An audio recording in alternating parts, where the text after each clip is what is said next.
ہمارے دو دشمن ہیں جو ہمیں جادہ مستقیم سے ہٹانے کے لیے دن رات کوشاں ہیں، ایک نفس اور دوسرا شیطان۔ اب دو دشمنوں کے نرغے میں اکیلی جان ہے۔ اب نفس شیطان سے بھی بڑا دشمن ہے۔ ہم تو یہ کہہ دیتے ہیں کہ شیطان نے ہمیں ورغلایا، لیکن جب شیطان خود ورغلایا گیا تو اس وقت کوئی دوسرا شیطان تو تھا نہیں۔ شیطان کو شیطان بنانے والا نفس تھا۔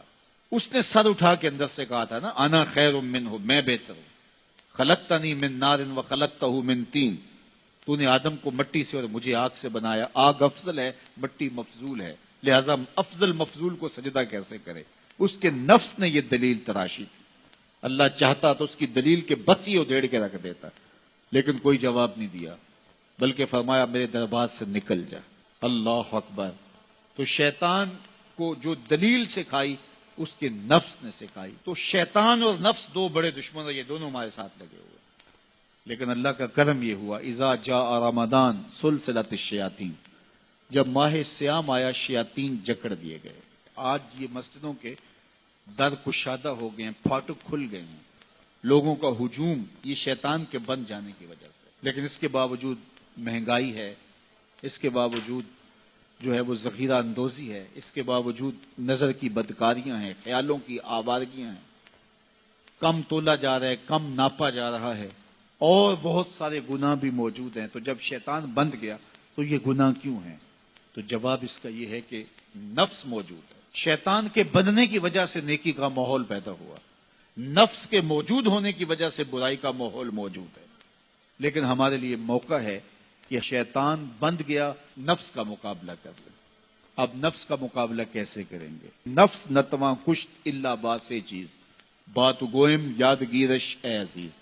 کہا یہ نفس نہیں مرتا، لیکن تین اسلحے اگر تیرے پاس ہوں تو پھر یہ ٹھہر بھی نہیں سکتا۔ وہ تین اسلحے کون سے ہیں؟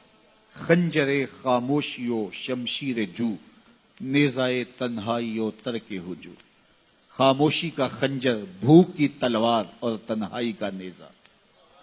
کہا یہ تین اسلحے لے لے، پھر نفس پہ ٹوٹ پڑ، نفس تیرے آگے ٹھہر بھی نہیں سکے گا۔ تو خاموشی سے نفس کا مقابلہ کیا جا سکتا۔ میرے حضور نے فرمایا من صمت نجا، جس نے خاموشی اختیار کی وہ نجات پا گیا۔ وہ شمشیر جو، شیخ فرماتے ہیں دوسری بات بھوک کی تلوار۔ نفس کا سر کاٹنے کے لیے بھوک کی تلوار چاہیے، چونکہ انسان کی خواہشات نفس بھوک سے کمزور ہوتی ہیں۔ میرے اور آپ کے آقا و مولا نے ارشاد فرمایا، اے جوانوں کے گروہ، تم میں سے اگر کوئی نکاح کرنے کی طاقت رکھتا ہے تو وہ دیر نہ کرے، فوراً نکاح کر لے۔ یہ نظر اور پارسائی کا محافظ ہے، یہ تمہاری عصمت کے جوہر کو لٹنے نہیں دے گا، تمہاری عزت، تمہاری آبرو، تمہاری پارسائی کا محافظ بن جائے گا نکاح۔ اور اگر تم میں نکاح کرنے کی فی الحال طاقت نہیں ہے، تمہارے حالات ایسے نہیں ہیں، تو فرمایا کہ فعلیہ بالصوم، تو کثرت کے ساتھ روزے رکھو، فإنہ لہ وجاء، اس لیے کہ یہ قاطع شہوات ہیں۔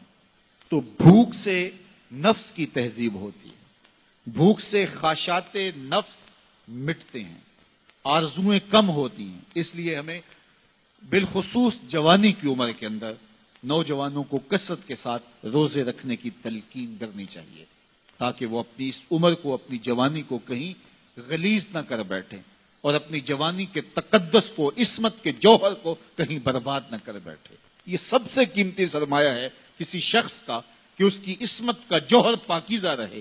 اگر یہ جوہر لٹ گیا تو پھر اس کے باطن کا چہرہ مسخ ہو گیا، اس کے اندر کی دنیا لٹ گئی، اس کے پلے کچھ نہ رہا اگر اس کی عصمت ہی محفوظ نہ رہی۔ تو عصمت کی حفاظت کے لیے کثرت کے ساتھ روزے رکھنے کی تلقین کی گئی۔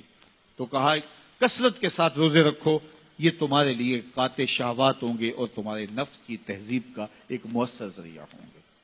اور تیسری چیز ارشاد فرمائی، خنجر خاموشی و شمشیر جو، نیزائے تنہائی و ترک ہجو، تنہائی کا نیزہ۔ میلوں ٹھیلوں میں زیادہ پہنچنا، بازاروں میں جانا سوائے فتنے کے اور کچھ نہیں ہے۔ اس لیے فرمایا گیا مسجد میں جلدی جاؤ دیر سے آؤ، اور بازار میں دیر سے جاؤ جلدی واپس آ جاؤ۔